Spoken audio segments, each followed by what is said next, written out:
Dans les montagnes enveloppées de brume de la Sierra de Puebla, où l'air sent la terre humide et le café torréfié, le petit village de Cuetzalan s'éveillait au chant des coqs et au murmure des rivières cachées dans la végétation. C'était un lieu hors du temps, où la foi et la tradition marchaient main dans la main sur les rues pavées et les murs couverts de bougainvilliers.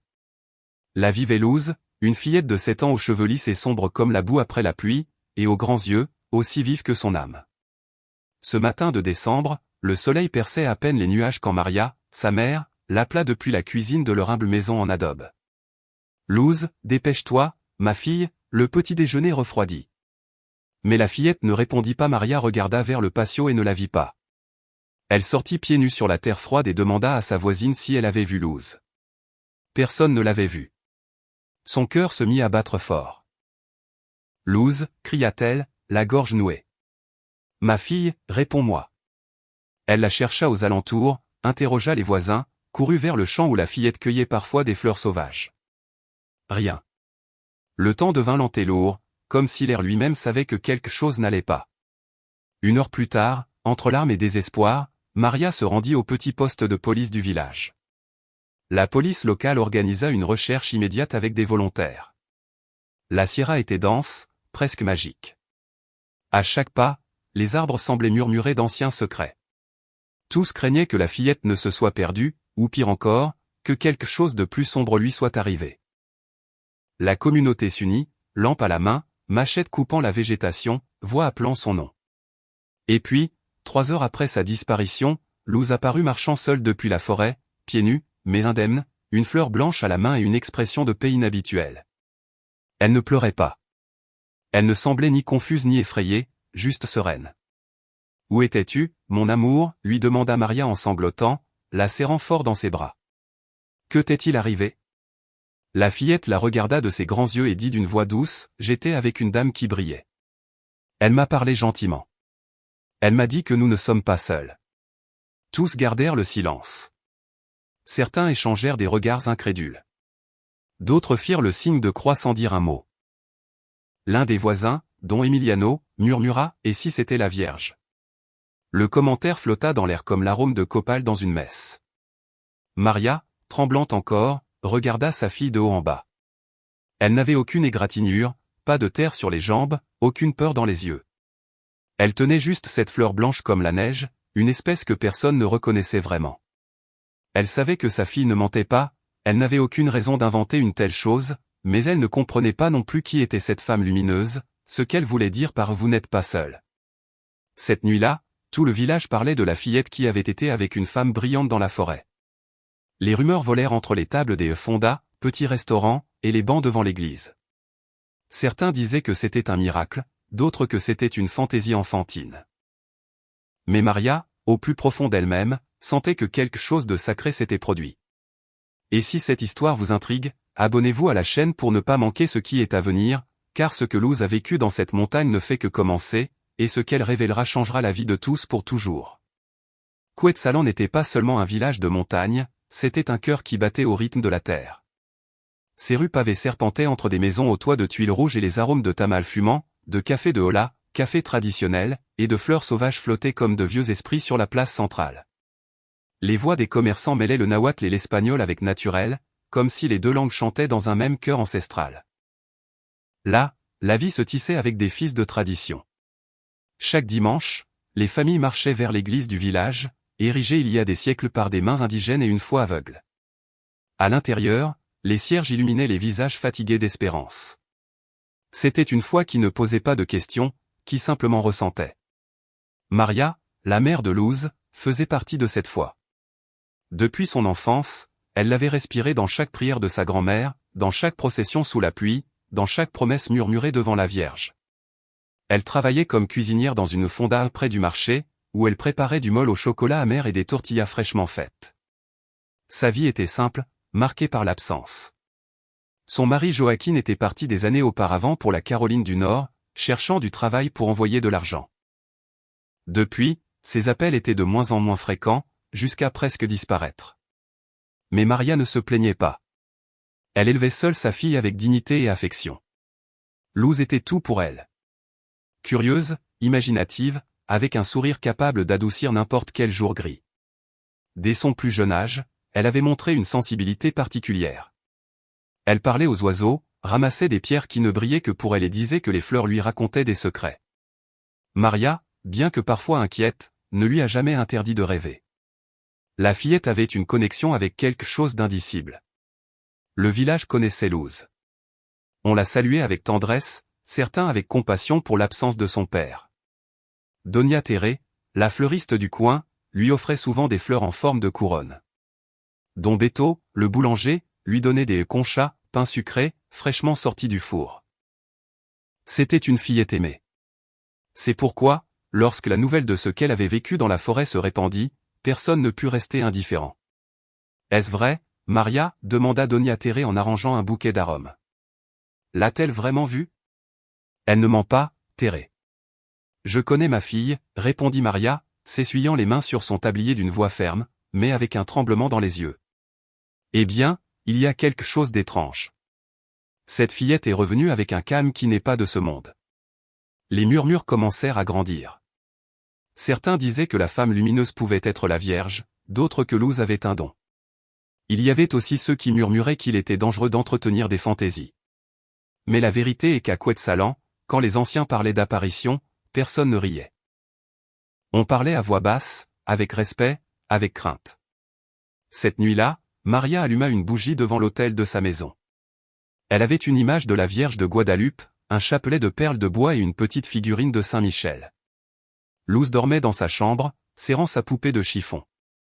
Dehors, la pluie commençait à tomber sur les toits, douce comme une bénédiction.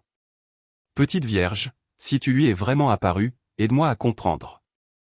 Je ne veux pas que quiconque lui fasse du mal. » Le vent souffla fort et la flamme de la bougie s'inclina sur le côté sans s'éteindre. Maria y vit un signe. Le lendemain matin, le village n'était plus le même. Quelque chose d'invisible avait changé. Et même si personne ne pouvait l'expliquer, tous sentaient que le cœur de Quetzalán commençait à battre différemment. Assise sur le tabouret de bois près de la table, Luz tenait dans ses mains la fleur blanche qu'elle avait rapportée de la forêt. Elle l'observait attentivement, comme si elle essayait de se souvenir de chaque mot de cette femme brillante qui l'avait accompagnée parmi les arbres. Maria, en face d'elle, lui servait de l'atole chaud avec du pain sucré. L'arôme emplissait la maison, mais la fillette ne mangeait pas. « Elle t'a dit autre chose, ma fille ?» demanda Maria en s'asseyant à ses côtés. Luz hocha la tête d'une voix basse et posée. Elle m'a dit que nous ne sommes pas seuls, que même si parfois il semble que personne ne nous écoute, il y a quelqu'un qui veille toujours. Qui ça? Maria retenait son souffle. Elle a dit que son cœur est ici. Luz toucha sa poitrine. Qu'il faut avoir la foi parce qu'il va se passer quelque chose qui va tout changer. Maria déglutit. Elle ne savait pas comment interpréter ces mots. Que pouvaient-ils signifier? Une annonce? Un avertissement? Elle savait seulement que sa fille ne mentait pas. La façon dont elle le disait, avec ce calme dans les yeux, la bouleversait.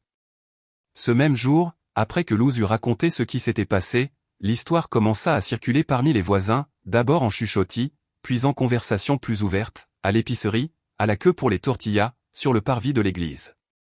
Certains disaient que c'était un miracle, d'autres que ce n'était que l'imagination d'une enfant trop solitaire.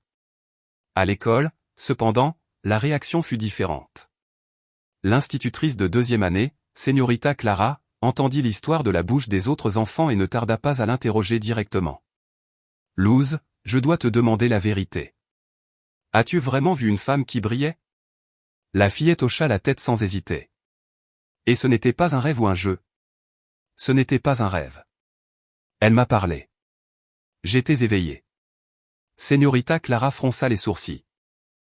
Elle avait entendu parler d'enfants avec beaucoup d'imagination et pour elle, cela ressemblait à une fantaisie qui pouvait devenir incontrôlable.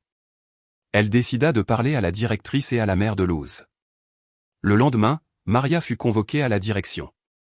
« Madame Maria, » dit la directrice, ajustant ses lunettes, « nous avons remarqué que votre fille raconte une histoire qui inquiète les autres élèves. Certains parents sont préoccupés, ils pensent que cela pourrait être contre-productif pour la stabilité du groupe. » « Ma fille ne ment pas, » répondit Maria d'une voix ferme. Ce qu'elle raconte est réel. Elle n'a aucune raison de l'inventer. Je comprends, mais il faut prendre soin de son environnement. Elle est très jeune. Elle pourrait être confuse. Maria serra le poing sur la table. Elle n'est pas confuse, elle est courageuse. La conversation se termina sans accord clair, mais à partir de ce jour, Luz commença à remarquer des regards différents. Pendant les récréations, certains enfants s'approchaient d'elle avec curiosité. « Et cette dame, elle vole ?» demanda l'un d'eux. « Elle était comme une fée », dit une autre. Mais il y eut aussi des moqueries. « Ma maman dit que tu es folle », lui lança un enfant plus grand. « Que tu as tout inventé pour attirer l'attention. » Luz baissa la tête. Pour la première fois, elle douta de devoir continuer à parler. Cet après-midi-là, en rentrant à la maison, elle demanda à sa mère, « Ce que j'ai vu, c'est mal ?»« Non, mon amour, ce que tu as vu est un cadeau. Même si d'autres ne le comprennent pas, tu sais que c'était réel. » Luz hocha la tête lentement, mais en elle, le monde commençait à se sentir plus lourd. Il y avait quelque chose de sacré dans son expérience, mais aussi un silence croissant autour d'elle. Et sans le savoir, ce silence allait bientôt se briser, car ce que Luz avait ramené de la forêt n'était pas seulement une histoire, c'était une graine. Et les graines à Quetzallan germent. L'air à Quetzallan s'épaissit, comme si chaque mot prononcé pesait plus lourd que la normale. Ce qui avait commencé comme une histoire racontée par une fillette se transforma en un chant de murmures et de divisions. Dans les couloirs du marché, entre les étals de pain, de fruits et de textiles, on ne parlait plus seulement de la Vierge, mais de savoir si Luz disait la vérité ou non. Et la frontière entre la foi et le doute devint floue. Certains voisins commencèrent à éviter Maria. D'autres, plus discrets, baissaient la voix en la voyant passer. Elle remarquait les regards, certains étaient de compassion, d'autres de jugement. Le plus difficile était de voir comment ces chuchotements commençaient aussi à entourer sa fille. Un après-midi, en allant chercher Luz à l'école, elle remarqua que sa blouse était sale et ses yeux rougis. « Que s'est-il passé, ma fille ?»« Rien, » répondit-elle doucement. « Ils se sont juste moqués. » Maria s'accroupit devant elle. « Qui ça ?»« Des enfants m'ont dit que j'inventais, que j'étais bizarre, qu'ils me laisseraient seule si je continuais à parler de la dame. » Maria sentit sa poitrine se serrer. Elle serra Luz fort dans ses bras, souhaitant pouvoir la protéger du monde entier. « Tu n'es pas seule, mon amour. Je suis là. Et ce que tu as vécu, personne ne peut te l'enlever. » La même semaine, la tension monta encore. Le curé du village, le jeune père Thomas, décida de rendre visite à la famille. Il avait environ 30 ans. Il était sérieux, d'une voix posée et réputé plus rationnel que mystique. Il frappa à la porte de la maison juste au moment où la pluie commençait à tomber. « Bonsoir, Madame Maria. Je viens vous parler un instant si cela ne vous dérange pas. » Maria le fit entrer avec respect. Elle lui offrit du café qu'il accepta d'un léger signe de tête. « J'ai entendu ce que la fillette a raconté, commença-t-il. Beaucoup de gens au village sont inquiets. Certains pensent que c'est une apparition, d'autres que c'est de la fantaisie, et moi, sincèrement, je veux comprendre. » « Ma fille n'invente rien, mon père, » dit Maria d'une voix ferme, mais polie. « Je ne peux pas expliquer ce qui s'est passé, mais je sais que c'était réel. » « Et vous croyez que c'était la Vierge ?» Maria prit une profonde inspiration. « Je ne sais pas. Mais la paix que j'ai vue dans ses yeux quand elle est revenue, cela ne se feint pas, cela ne s'imagine pas. » Père Thomas l'observa un instant, puis demanda à parler à Luz. La fillette descendit timidement, tenant encore la fleur fanée qu'elle avait conservée dans une boîte. « La reconnais-tu » lui demanda le prêtre, lui montrant une image de la Vierge de Guadalupe. Luz la regarda attentivement. « Elle lui ressemble, mais la dame que j'ai vue avait le visage plus rond et ses yeux étaient comme de la lumière. » Père Thomas ne dit rien, rangea l'image et prit congé avec courtoisie. « Merci de m'avoir reçu. Je veux juste que vous sachiez que je suis là pour vous. » En partant, il laissa une ombre de doute dans l'air. Maria se demanda si cet homme cherchait la vérité ou simplement à confirmer qu'il n'y avait rien de surnaturel dans tout cela. Cette nuit-là, en verrouillant la porte, elle sentit que quelque chose avait changé. Elle ne savait pas si c'était la foi qui commençait à vaciller ou si c'était le village lui-même qui ne regardait plus les choses de la même manière. Mais une chose était certaine. Luz était mise à l'épreuve et elle, en tant que mère, devait la soutenir. Car à Quetzallan, la foi était forte, mais aussi fragile face au jugement des hommes. L'aube apporta un épais brouillard qui recouvrait les plantations de café comme un manteau. Le chant lointain des dindons brisait le silence et le sol humide gardait les empreintes fraîches de la nuit précédente. Maria se réveilla avec une sensation étrange, comme si quelque chose l'appelait sans mots. Elle trouva Luz assise sur le pas de la porte, les yeux fixés sur l'horizon. « Tu n'as pas dormi ?» ?»« Un peu. Mais elle m'a parlé encore dans un rêve. » Maria s'assit à côté d'elle, s'enveloppant dans son châle. « Qu'est-ce qu'elle t'a dit ?»« De revenir. Que l'endroit où nous nous sommes vus garde encore quelque chose que je dois montrer, mais cette fois elle veut que d'autres le voient. » Maria garda le silence. Elle avait appris à ne pas nier ce que sa fille ressentait et, bien que la peur lui étreignît la poitrine, elle savait qu'elle ne pouvait l'ignorer. Ce même jour, elle alla chercher le père Thomas. Elle le trouva en train de ranger des bougies dans l'église, la soutane retroussée et le visage tendu. « Ma fille veut retourner dans la forêt. Elle dit qu'il y a quelque chose que nous devons voir. » Le prêtre la regarda avec méfiance. « Es-tu sûr que ce n'était pas une hallucination ? Une deuxième fois, cela peut devenir dangereux. » « Et si ce n'est pas le cas, répliqua Maria. Vous avez dit que vous vouliez comprendre. C'est votre chance. » Thomas hésita quelques secondes, puis hocha la tête. « Très bien, nous irons demain, mais nous serons accompagnés. » La nouvelle se répandit rapidement. Plusieurs voisins se proposèrent de les accompagner, certains par foi, d'autres par simple curiosité. Le lendemain, un petit groupe se réunit devant la maison de Maria. Dont Emiliano, la fleuriste Thérée, 2 catéchistes, et même 2 policiers municipaux. Tous chaussaient des bottes et portaient des thermos, des machettes et des chapelets. Ils marchèrent en silence sur les sentiers, Luz guidant le chemin. La végétation se refermait à mesure qu'ils avançaient. Le soleil parvenait à peine à filtrer entre les arbres épais. La fillette semblait savoir exactement où aller, comme si un fil invisible la guidait. Finalement, elle s'arrêta dans une clairière entourée de chênes. « C'était ici, » dit-elle à voix basse. « C'est ici qu'elle m'a parlé. » Le groupe regarda autour de lui. Rien ne semblait inhabituel. Seulement des arbres, des feuilles mortes, une douce brise qui agitait les branches. Père Thomas s'approcha du centre de la clairière et s'agenouilla, touchant la terre. « Es-tu sûr, Luz ?» La fillette hocha la tête en regardant le ciel. « Je sens qu'elle est toujours là. » Un doux parfum commença à flotter dans l'air. Il n'était pas fort, mais bien perceptible, comme du jasmin et de la cannelle. Maria fronça les sourcils. « Sentez-vous ça ?» Les autres le remarquèrent aussi. Il n'y avait pas de fleurs en vue. C'était décembre et rien ne devait fleurir dans cette partie de la montagne. L'odeur sembla les envelopper un instant. Don Emiliano fit le signe de croix. « Je connais cette montagne par cœur. Cette odeur n'est pas normale. » Père Thomas se leva, les sourcils froncés. Il observait la clairière comme s'il attendait un signe visible, quelque chose de tangible qui validerait ce que Luz avait dit. Mais il n'y en eut pas, juste le silence, juste la fragrance qui persistait sans source visible. Ils retournèrent au village en silence. Certains évitaient de parler, d'autres échangeaient des regards remplis de doutes. Personne ne savait exactement quoi dire. Luz était tranquille, comme quelqu'un qui a tenu une promesse. Maria, elle, sentait qu'il n'avait fait qu'ouvrir la première porte de quelque chose de bien plus grand. Cette nuit-là, en rentrant à la maison, la fleur blanche que Luz avait gardée dans sa boîte avait changé. Ses pétales brillaient désormais légèrement, comme s'ils contenaient la lumière de la lune. Maria la tint entre ses mains et sut, sans besoin de plus de preuves, que quelque chose de sacré les entourait et que ce qui allait arriver ne pouvait encore être compris. La semaine suivant le retour de la forêt apporta une étrange accalmie. Les habitants de Quetzalán marchaient plus lentement, regardaient le ciel plus fréquemment, comme s'ils attendaient que quelque chose descende à tout moment.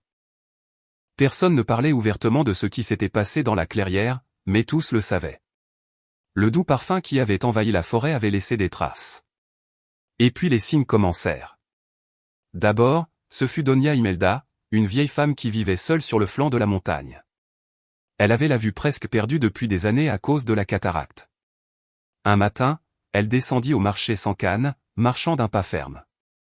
Elle dit qu'elle avait ressenti une chaleur dans les yeux la nuit précédente et, au lever du jour, elle put distinguer les couleurs des vêtements brodés et des fruits frais. « J'ai vu le rouge du piment, ma fille, » dit-elle en larmes à sa voisine. « Le rouge. Je ne l'avais pas vu depuis la mort de mon mari. » La nouvelle se répandit rapidement, mais personne ne la relia immédiatement à Luz avant le deuxième cas. Une famille entière, les González, souffrait depuis des semaines d'une fièvre persistante. Les enfants, maigres et sans appétit, la mère, pas les faibles. Le médecin local n'avait prescrit que du repos et des sérums. Mais un après-midi, après que Luz fut passée devant leur porte, laissant une fleur sur le rebord de la fenêtre, ils commencèrent à s'améliorer. Le lendemain, tous étaient debout, mangeant des tamales comme si de rien n'était. C'était la fillette, disait la mère d'une voix ferme. Elle a apporté quelque chose avec elle. Les rumeurs grandirent. Maria le remarqua dans les regards, dans les questions indirectes, dans les gestes de respect soudains. Même ceux qui doutaient auparavant commencèrent à traiter Luz avec un mélange de révérence et de crainte. Le père Thomas, en apprenant la nouvelle, décida de parler à Maria de nouveau. Ce n'est plus seulement une histoire. Il y a des témoignages. Des gens guérissent. Et que pensez-vous, demanda-t-elle. Que quelque chose se passe. Je ne sais pas si c'est divin ou psychologique, mais c'est réel. Et le plus déconcertant, c'est que cela semble tourner autour de votre fille. Thomas commença à rendre visite aux témoins, il écoutait attentivement, prenait des notes, comparait les récits. Tous s'accordaient sur la même chose. Après que Luz s'approchait, quelque chose se produisait, pas toujours immédiatement, mais clair, un soulagement, une clarté, une réponse inattendue.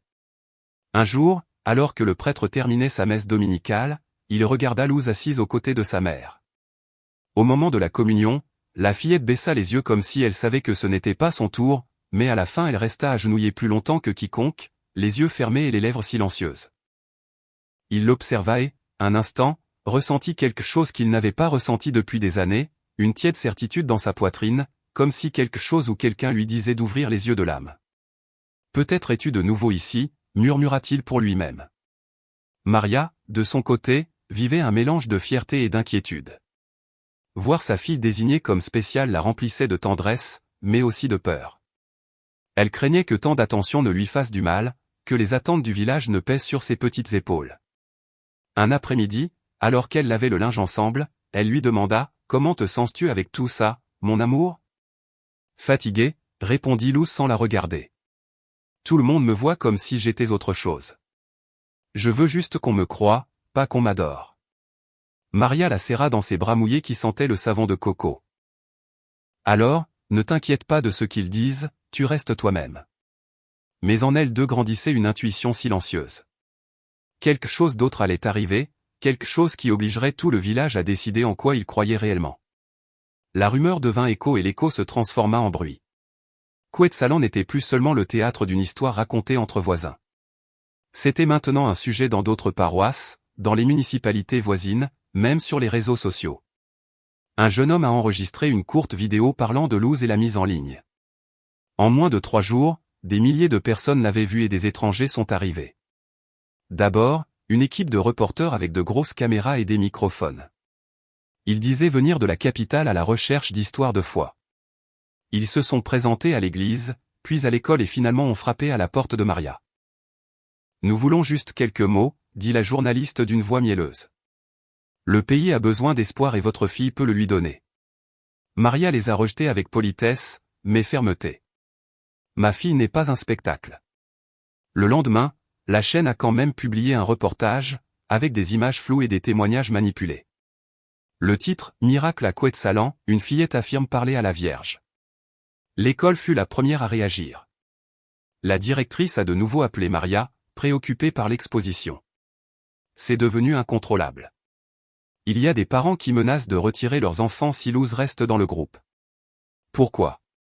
Pour avoir la foi, répondit Maria, retenant sa colère. Pour ne pas comprendre ce qu'ils ne peuvent pas expliquer? C'est à cause de l'ambiance, madame, à cause de la pression. Ce n'est plus sain pour personne. Luz fut séparée de ses cours pendant 2 jours. On a justifié cela par précaution, mais tout le monde savait ce que cela signifiait. Dans le village, la division était claire. Certains ont commencé à organiser des rosaires nocturnes devant l'église, allumant des bougies pour la petite Luz. D'autres, plus sceptiques, murmuraient que tout était une stratégie, une invention pour attirer l'attention ou de l'argent. Il y avait ceux qui parlaient de manipulation, voire de sorcellerie déguisée en dévotion. Dans la petite boutique de Don Beto, 2 hommes discutaient à voix haute. Ce n'est pas normal. Ça ne vient pas de Dieu. C'est dangereux. Et qui es-tu pour le savoir? tu n'as pas vu ce qui est arrivé à Donia Imelda. Oui, mais ça peut être une coïncidence. Il n'y a pas de preuve.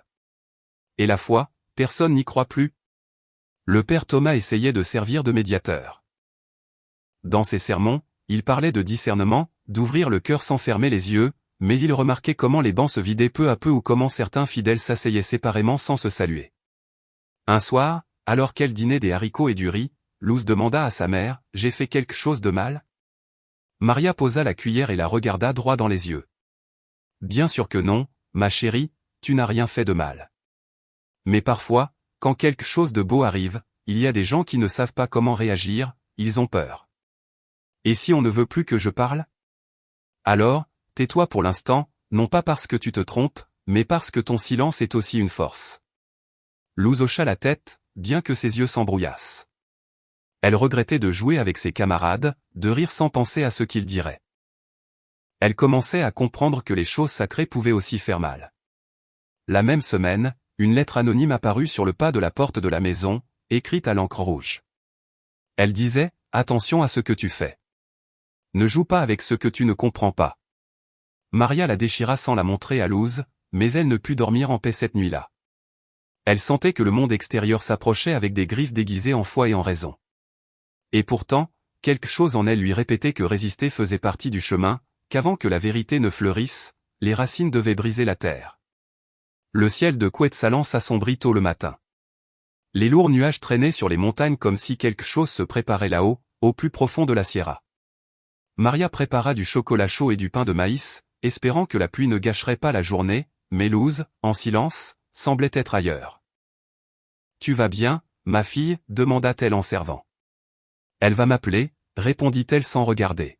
« Bientôt. » Maria sentit un frisson qui ne venait pas du temps. La fillette n'avait plus parlé de la femme lumineuse depuis sa dernière visite dans la forêt. Elle avait obéi, gardé le silence. Mais maintenant, quelque chose avait changé. À 17 heures, alors que le ciel ressemblait déjà à la nuit et que le tonnerre commençait à gronder, Luz sortit sans dire un mot. Maria, en voyant la porte entr'ouverte, se précipita dehors. « Luz, où vas-tu » La pluie commença à tomber avec violence.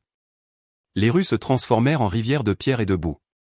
Maria criait, interrogeant les voisins, courant trempé, le cœur battant dans sa poitrine. La vieille peur revint avec force, la peur de la perdre, de ne pas la comprendre. La recherche dura des heures. Les éclairs illuminaient les sentiers, mais n'apportaient aucun réconfort. La police fut alertée. Certains hommes sortirent avec des lampes, d'autres offrirent des prières. C'était comme revivre cette première disparition, mais cette fois avec un poids plus profond. Et puis, vers minuit, un doux sifflement rompit le murmure de la tempête. Une voix cria, « Je l'ai trouvée. Elle est là. » Luz apparut dans la même clairière de la forêt, trempée mais calme, les yeux brillants comme jamais. Dans ses mains, une autre fleur blanche, cette fois plus grande, avec des pétales qui semblaient faits de lumière. Maria courut l'embrasser en tremblant. « Où étais-tu ? Que as-tu fait, ma fille ?» « Elle est revenue, » dit la fillette d'une voix tranquille. « Elle m'a pris la main, elle a dit que j'étais prête. »« Prête pourquoi ?» Luz ne répondit pas. Elle regarda la fleur comme on regarde une réponse qui ne peut encore être dite. Elles furent ramenées à la maison. Un médecin du village examina la fillette. Température normale, tension stable, pas une égratignure. Mais l'éclat dans ses pupilles inquiétait. Le lendemain matin, le père Thomas vint leur rendre visite. Maria ouvrit la porte avec de profondes cernes sous les yeux et une voix fatiguée. « Mon père, quelque chose s'est encore passé. » Luz descendit les escaliers, la fleur entre les mains. Elle m'a dit que quelque chose de grand allait arriver. Que je devais préparer ceux qui m'écoutaient, que je n'ai pas peur, même si d'autres l'avaient. Thomas s'assit, perplexe. Ce n'était pas facile pour lui de digérer cela. C'était un homme de foi, oui, mais aussi de logique. Cependant, l'éclat de cette fleur, la sérénité de la fillette, le laissait sans voix. « Elle a dit son nom ?» demanda-t-il, essayant de remettre de l'ordre dans la conversation. « Non, mais je la sens comme une mère, comme quelque chose qui veille sans le dire. » Maria fit le signe de croix. Elle savait que cela dépassait toute compréhension, mais elle savait aussi qu'elles avaient franchi un seuil. Elle ne pouvait plus reculer. Cette nuit-là, Quetzallan dormit avec un murmure dans le vent. Certains affirmèrent avoir vu des lumières sur la colline, d'autres entendirent des chants sans origine, mais tous sentirent que quelque chose approchait, quelque chose qui viendrait toucher les cœurs disposés ou secouer les consciences endormies. Les semaines qui suivirent la seconde rencontre n'apportèrent pas de miracle visible, mais des épreuves silencieuses. Maria fut convoquée par la propriétaire de la fonda où elle travaillait depuis 7 ans.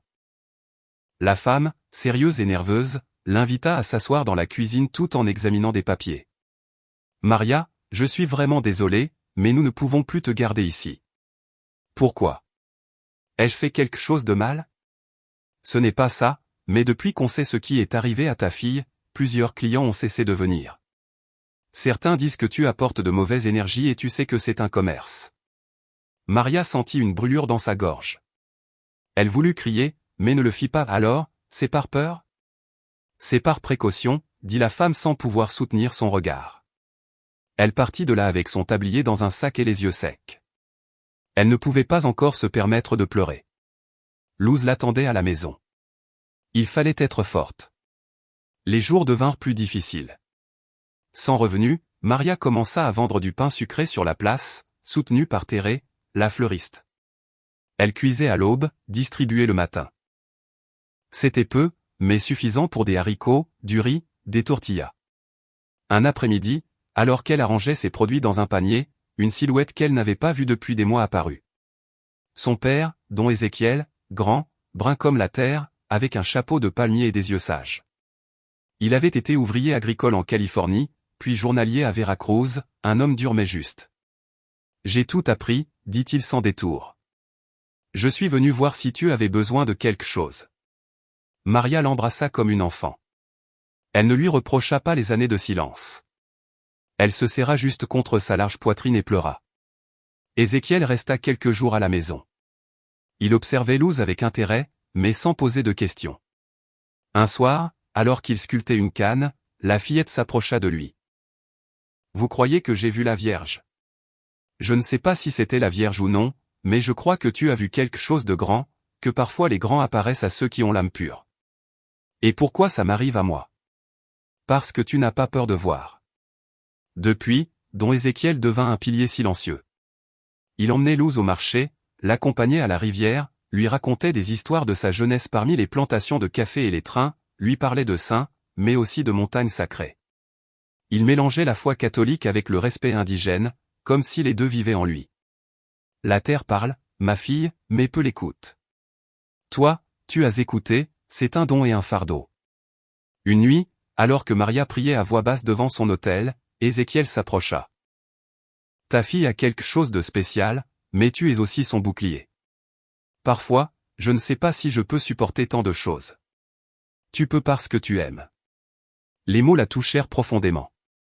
Car au milieu du chaos, de la pauvreté, du jugement, la seule chose qui la soutenait était l'amour, celui de mère, celui de fille, celui qui n'a pas besoin d'explication.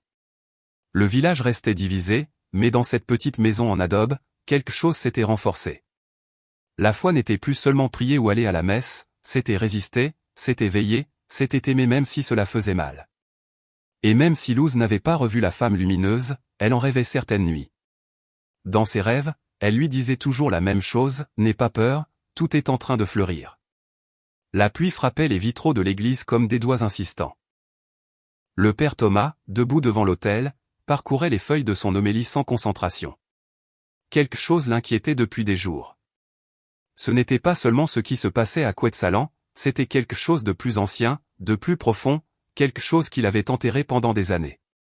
Cet après-midi-là, après la messe, il marcha vers la maison de Maria. Elle le reçut avec un geste aimable, mais fatigué.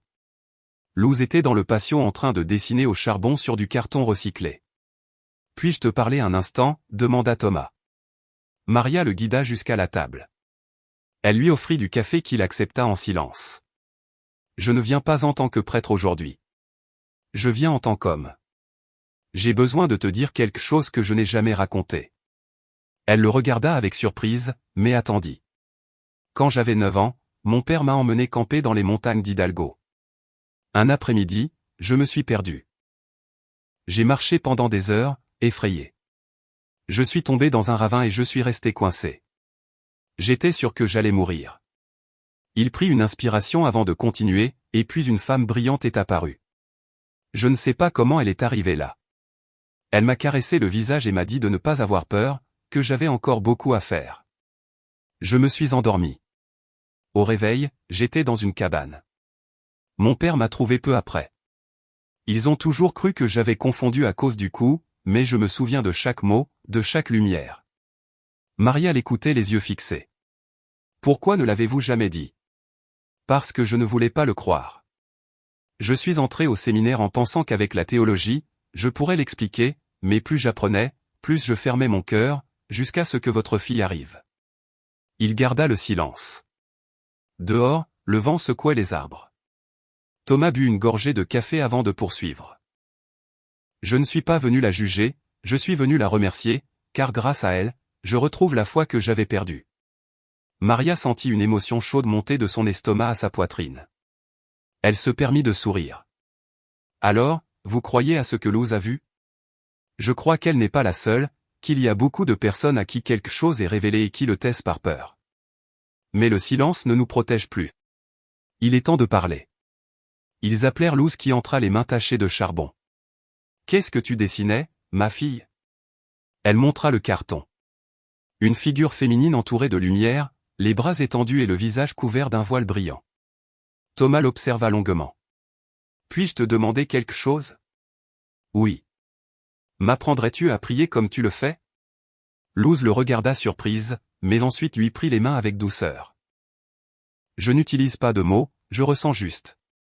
Thomas ferma les yeux et pour la première fois depuis des années, il ne dit rien. Il respira juste. Il ressentit juste. Cette nuit-là, il organisa une petite réunion à l'église. Il invita ceux qui voulaient partager des expériences sans jugement. 12 personnes vinrent. Une mère qui rêvait de son fils décédé, un jeune homme qui disait entendre des voix de consolation, une femme qui sentait des présences dans sa maison. Pour la première fois, tous furent écoutés. L'église, autrefois rigide et solennelle, commença à ouvrir ses portes à l'invisible, à l'inexplicable. Et au centre de tout, une fillette de 7 ans qui ne parlait pas avec des dogmes, mais avec la lumière. Le soleil se levait sur Quetzalán avec une lumière plus chaude que d'habitude. La saison des pluies avait cédé la place et les rapportait un parfum frais, mélange de terre mouillée et de fleurs sauvages. Maria balayait le patio quand elle entendit un léger coup à la porte. En ouvrant, elle trouva le père Thomas avec une enveloppe à la main et les yeux brillants d'une émotion contenue. « Ceci est arrivé pour vous, dit-il en lui tendant l'enveloppe scellée avec un logo que Maria ne reconnut pas. À l'intérieur se trouvait une lettre signée par le recteur de la basilique de Guadalupe à Mexico. Ils avaient entendu parler du cas de Luz par des contacts du clergé et voulaient l'inviter à une visite spéciale, une occasion de prier à l'autel de la Vierge, sans presse, sans public. Seulement elle, le prêtre et quelques témoins. Il n'offrait pas de réponse, mais de l'espace, un sanctuaire pour comprendre. Maria sentit ses jambes trembler. Elle lut la lettre 3 fois avant de lever les yeux. Comment ont-ils su pour elle? Je ne sais pas. Peut-être était-ce le moment. La nouvelle se répandit rapidement dans le village. Certains y virent une bénédiction, d'autres un pas de plus dans une farce qui leur échappait déjà. Mais cette fois, même les plus sceptiques restèrent silencieux. Il y avait quelque chose de solennel dans l'invitation. Préparer le voyage ne fut pas facile. Elle n'avait pas d'argent pour les billets ni l'hébergement. Maria commença à vendre des tamales, des biscuits, des broderies. Don Ézéchiel se mit au travail, sculptant de petites croix en bois que les enfants vendaient sur la place. La communauté croyante s'organisa en silence, laissant des dons anonymes devant leur maison. En une semaine, elles eurent assez. Avant de partir, Luz déposa une fleur blanche au pied de l'autel de l'église. Puis elle embrassa le père Thomas. « Et si je ne la trouve pas là-bas? Elle est là où tu es. Tu n'as pas besoin de la voir pour qu'elle t'écoute. » Le voyage à Mexico fut long. Luz n'était jamais sortie de l'état. Elle regardait par la fenêtre du bus, les yeux grands ouverts, surprise par les routes, les tunnels, les publicités lumineuses. Maria, à ses côtés, gardait sa main sur la sienne comme une encre silencieuse. À leur arrivée, elles furent accueillies par une sœur franciscaine qui les conduisit par un couloir latéral jusqu'à la chapelle intérieure. Le sanctuaire, immense et doré, brillait d'une lumière douce. L'image de la Vierge de Guadalupe se dressait sereine avec son manteau étoilé et ses yeux métis. Tu peux t'approcher quand tu es prête, dit la nonne d'une voix douce. Luz marcha lentement jusqu'à l'autel, s'agenouilla sans peur, comme quelqu'un qui rentre chez soi. Maria observait de l'arrière, le cœur battant dans sa gorge. La fillette ferma les yeux, ne dit rien, respira juste. Pendant un instant, le silence fut total. Puis, un léger murmure sortit de ses lèvres. Ce n'étaient pas des mots clairs, mais un chant bas, doux, sans langue connue. Les rares personnes présentes se regardèrent en silence. Personne n'osait interrompre. Luz leva la tête et ses yeux semblèrent refléter la lumière de l'autel. Elle sourit à peine. Elle est ici. En retournant dans le couloir, Maria l'embrassa sans parler. Les explications n'étaient pas nécessaires. Il y avait la paix. Il y avait la certitude.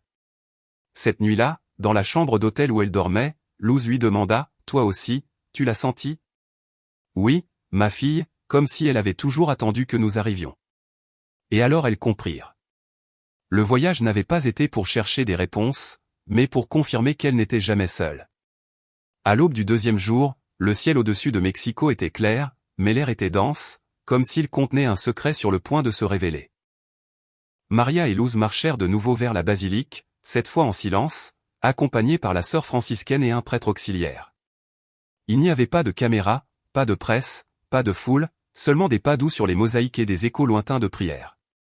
À l'intérieur du sanctuaire, l'image de la Vierge brillait d'une lumière naturelle qui entrait par le haut. L'endroit était vide, sauf elle. C'était comme si tout l'espace avait attendu ce moment. « Tu peux t'approcher, » dit la sœur.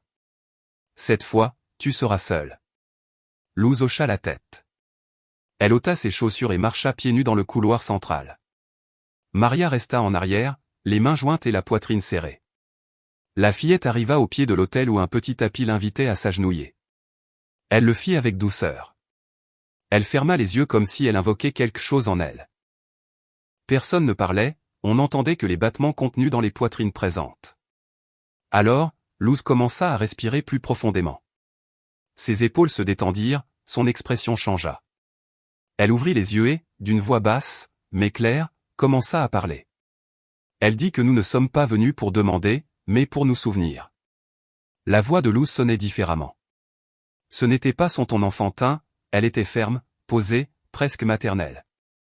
Elle dit que nous avons oublié de regarder avec le cœur, que le monde est plein de bruit et que nous n'entendons plus le murmure de la compassion, que nous nous sommes habitués à la peur, à la hâte, à la division. Les adultes se regardèrent. Personne n'osait interrompre. Le prêtre fit un pas en avant, mais la sœur le retint doucement de la main.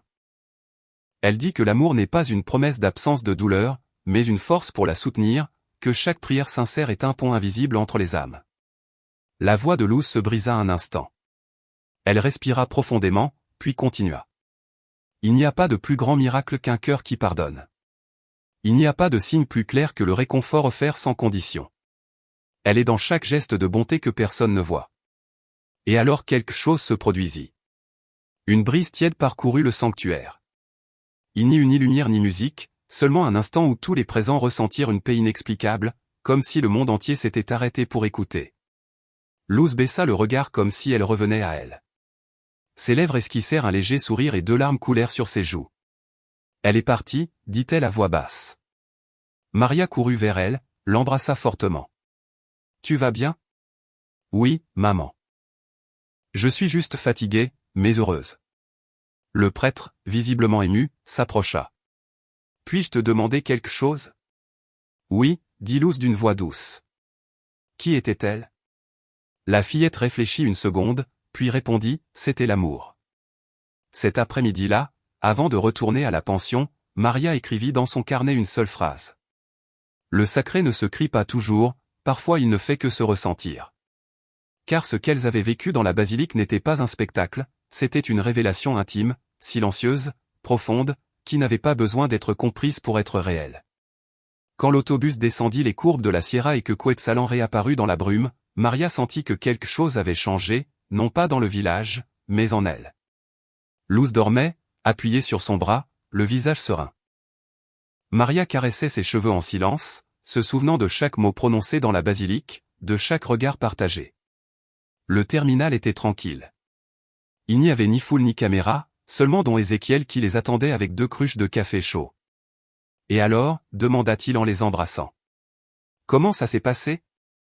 Luz sourit et répondit doucement, c'était comme si je rentrais à la maison. Le soir même, la nouvelle du voyage circula parmi les voisins. Cette fois, il n'y eut pas de commérage venimeux, seulement du respect. Même ceux qui se moquaient auparavant, gardaient maintenant le silence ou baissaient les yeux en croisant Maria. Certains s'approchèrent pour s'excuser, d'autres apportèrent simplement de la nourriture, des vêtements ou des fleurs. Une femme, connue pour sa dureté, arriva les larmes aux yeux. « J'ai dit des choses horribles, mais ma petite fille va mieux depuis que tu as prié pour elle. Pardonne-moi. » Maria l'embrassa sans rien dire. Le père Thomas organisa une messe spéciale de remerciement. Il ne parla ni de miracle ni d'apparition. Il parla d'espoir, de lumière intérieure, de la façon dont les plus humbles sont parfois les porteurs des messages les plus profonds. L'église était pleine, mais il n'y avait pas de tension, seulement du calme, seulement de la présence. Après la messe, les enfants s'approchèrent timidement de Luz. Non plus pour se moquer ni pour l'interroger, mais pour l'inviter à jouer. Jouer comme si rien ne s'était passé, comme si tout n'avait été qu'un grand détour pour revenir au point où l'enfance peut respirer. « Tu veux venir chercher des lucioles ce soir » demanda une fillette. « Oui » répondit Luz, heureuse. Don Ézéchiel, assis sous l'arbre central de la place, observait tout avec un sourire tranquille. Ce n'est plus un secret ni un scandale, c'est une graine. Et les graines poussent si on les soigne avec patience. Maria commença à travailler dans un centre communautaire que certains voisins croyants avaient fondé après l'expérience de Luz. Elle cuisinait pour les ateliers, apportait son soutien à d'autres mères célibataires, organisait des discussions avec le père Thomas sur la spiritualité et l'éducation. « Je ne connais rien à la théologie, disait-elle en riant, mais je connais l'amour et c'est de cela que tout est fait. » Luz retourna à l'école avec la permission renouvelée et le respect gagné. La directrice, maintenant plus humble, vint un jour s'excuser. « Je me suis trompée de douter de toi. Pardonne-nous. » La fillette hocha la tête avec tendresse. « Ce n'est pas grave. Nous apprenons tous un peu. » À partir de ce moment, sa présence ne générait plus d'inconfort. Au contraire, c'était comme si son simple regard pouvait apaiser une mauvaise journée.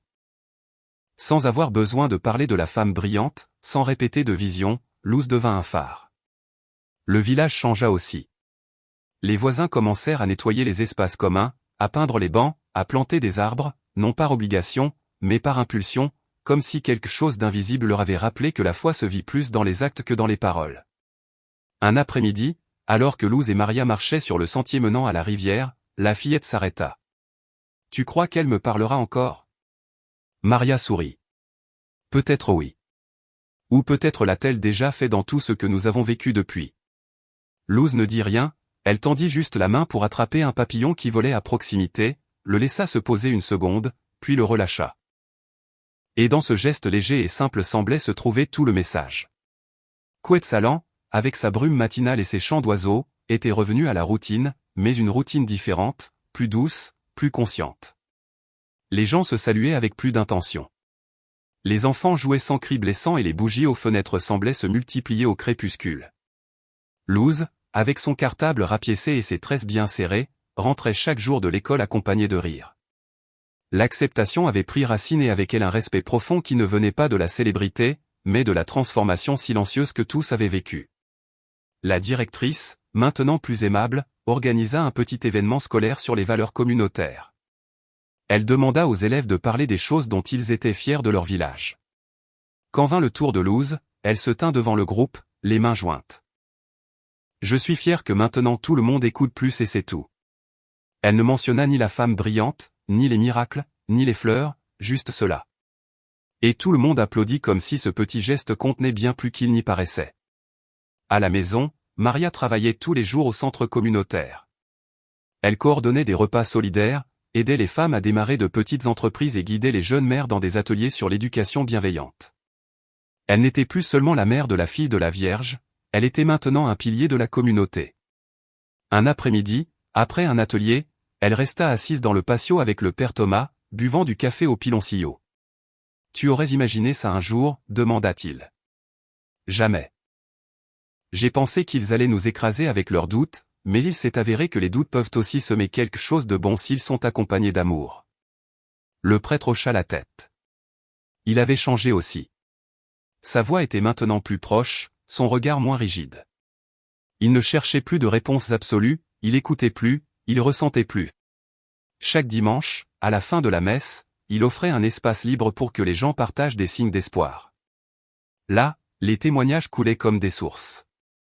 Une femme qui s'était réconciliée avec sa sœur, un jeune homme qui avait décidé de reprendre ses études, un grand-père qui avait appris à lire grâce à son petit-fils.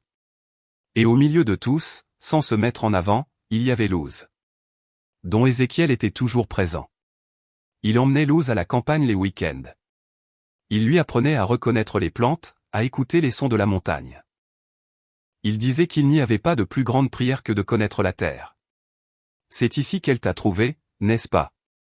Oui, grand-père. Alors, continue de venir, car la mémoire se cultive aussi avec les pieds. Luz écrivait parfois dans un vieux cahier qu'on lui avait offert au centre. Elle dessinait des fleurs, écrivait des phrases éparses. Qu'est-ce que tu écris là-dedans, lui demanda sa mère. Des choses que je ressens pour ne pas les oublier. Et que ressens-tu maintenant?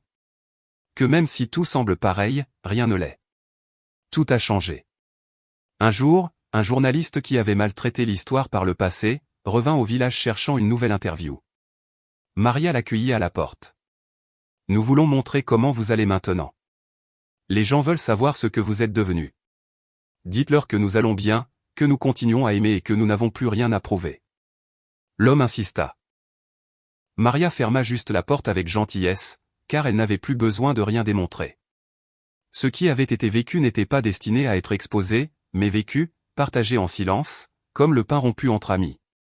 Et même si la figure brillante n'apparut plus, sa lumière continuait de rayonner dans chaque recoin du village, dans les mains qui aidaient, dans les enfants qui riaient, dans les anciens qui priaient avec plus d'espoir qu'avant. Quetzalcoatl n'avait pas été témoin d'un miracle. Il avait été transformé par la foi qui grandit lorsque l'on fait confiance au mystère. Des années plus tard, le temps avait dessiné de nouvelles rides sur le visage de Maria, mais son regard restait clair. Elle vivait dans la même maison en adobe, maintenant avec un petit potager à l'arrière et une clôture couverte de fleurs sauvages.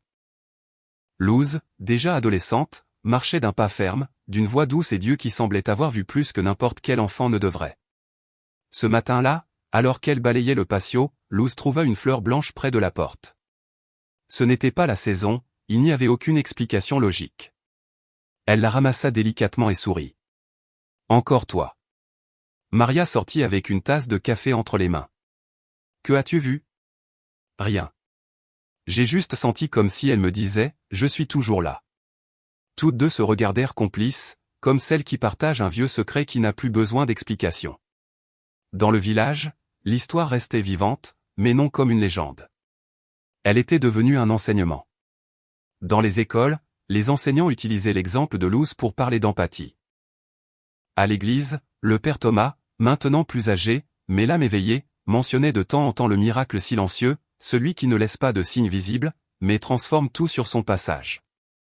Dont Ézéchiel n'était plus là. Il était parti en paix un jour quelconque pendant son sommeil, mais avant de partir, il avait laissé une lettre à Luz. Il avait écrit à l'encre bleue, d'une écriture tremblante, « Tu as vu ce que beaucoup ne peuvent pas, et pourtant tu as choisi l'amour. Cela te rend plus forte que n'importe quel signe du ciel. Ne cesse pas de marcher les pieds sur terre, car c'est là que commence le divin. » Elle garda cette lettre dans son cahier, à côté de dessins, de phrases et de souvenirs. Elle ne parla plus jamais publiquement de la femme brillante. Non pas qu'elle la nia, mais parce qu'elle comprenait que certains miracles sont faits pour être vécus, non expliqués. Chaque anniversaire de la première rencontre, mère et fille se réunissaient devant le jardin. Maria préparait du pain, allumait une bougie et ensemble elles déposaient la fleur blanche sur une petite assiette en argile. « Que crois-tu qu'il se serait passé si cela avait eu lieu ailleurs » demanda Luz un jour. Peut-être ne t'aurait-il pas cru, ou peut-être t'aurait-il transformé en figure de culte, mais ici ils t'ont écouté et cela a suffi. C'est toi qui m'as écouté. C'est ce qui a fait la différence. Maria ne répondit pas. Elle caressa juste ses cheveux avec cet amour qui n'a pas besoin de mots.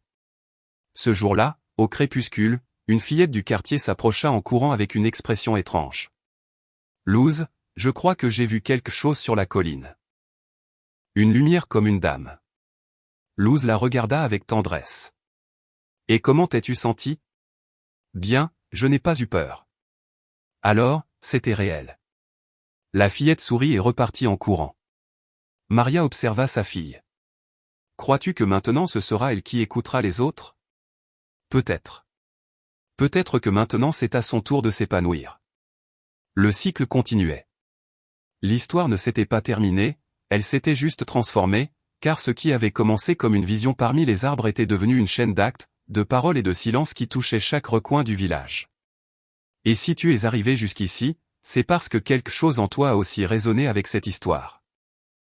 Peut-être n'as-tu pas vu une femme brillante, mais peut-être as-tu un jour senti sa voix sous forme d'étreinte, de pardon, de beauté inattendue. Abonne-toi à la chaîne si tu ne l'as pas encore fait, car des histoires comme celle-ci méritent d'être racontées, rappelées et partagées.